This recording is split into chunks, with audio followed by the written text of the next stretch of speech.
அல்லான்ற ஒரு வார்த்தை எங்களுக்குள் இன்னமும் நிறைய மாற்றங்களை செய்வதற்கு அது போதுமானது. உண்மை அதுதான். திக்ருகள் செய்கிற போது அது சாதாரண வார்த்தை அல்ல. தேவையான புத்துணர்வுகளை எல்லாம் தருகின்ற ஒரு மகோன்னதம் அந்த வார்த்தைகளுக்கு இருக்கிறது. இன்னைக்கு ஆழ்நிலை தியானம்ங்கிற பேர்ல, யோகான்ற பேர்ல எல்லாம் மடங்கள். இன்னைக்கு நிறைய இந்த ஸ்கூல் ஆஸ்பத்திரி எல்லாம் உருவாக்குற மாதிரி இப்போ மடங்கள் உருவாயிட்டு இருக்கு. தெரியுமா? என்னன்னா மக்கள் எல்லாமே டென்ஷன்ல இருக்கான்னு தெரியுது. நிறைய யாருக்கும் மனசு சரியில்லை, நிம்மதி வேணும், காசு எக்கச்சக்கமா இருக்கு, வீட்டுல துணிமணி எக்கச்சக்கமா இருக்கு, பண்ட பாத்திரம் பொருள் எல்லாம் எக்கச்சக்கமா இருக்கு, எல்லாமே சுவிட்ச் பட்டனை தட்டனா அத்தனை நடக்கிற மாதிரி வாழ்க்கையில எல்லாம் இருக்கு. ஆனா என்ன இல்லைன்னா மனசு நிம்மதி மட்டும் இல்ல. எல்லா வீட்லயும் பெரிய பெரிய அலமாரியில மருந்து மெடிக்கலே இருக்கு, எல்லாம் இருக்கு. என்ன இல்ல? நிம்மதி இல்ல. அந்த நிம்மதி எங்க கிடைக்கும்?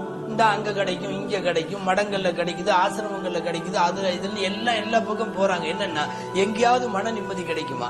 நான் அங்கேயும் என்ன சொல்லி கொடுப்பான் தெரியுமா? நீ அப்படியே உக்காருமா, ஆடாம அசையாம உட்காந்துக்கோ, கையை இப்படி வச்சுக்கோ, காலை இப்படி வச்சுக்கோ, மனசு கண்ணை மூடிக்கோ, இதை நினைச்சுக்கோ. இது எல்லாம் குர்ஆன்ல வரக்கூடிய திக்ருகள். நமக்கு வலிமார்கள் இறைநேசர்கள் முராகபான்னு சொல்லி தர்றாங்க. முராகபா என்ன? ஒண்ணும் இல்ல, என் ரப்பு என்ன பாக்குறான், நான் என் ரப்ப முன்னோக்கி உட்கார்றேன் அப்படின்னு சொல்லிட்டு எவ்வளவு பெரிய டென்ஷனான நேரத்திலையும் ஒரு அமைதியா ஒரு இடத்துல அப்படியே உட்கார்ந்துருங்க. அவ்வளவுதான். அதுதான் வாழும் கலை, அதுதான் ஆழ்நிலை தியானம், அதுதான் யோகா, அதுதான் எல்லா விதமான ஆசனங்களும். அப்படியே உட்கார்ந்துருங்க, இருக்கிற டென்ஷன் பூரா இறங்கிடும். உலகத்தில் மனசை ரிலாக்ஸ் செய்வதற்கு திருக்குர்ஆன் கண்டுபிடித்து தருகின்ற மிக அற்புதமான வழி, முதல் வழி திக்ர் அப்படிங்கிற. எங்கேயோ கொண்டு போயிடும். அல்லாவுக்கு எவ்வளவு பிரியமானது தெரியுமா?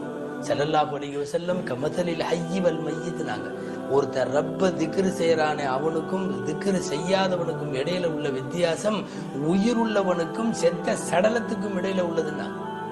ஜனாசா ஒரு திக்ரும் செய்யலன்னா, திக்ரு செய்பவன் உயிரோடு உள்ளவன் நாங்க.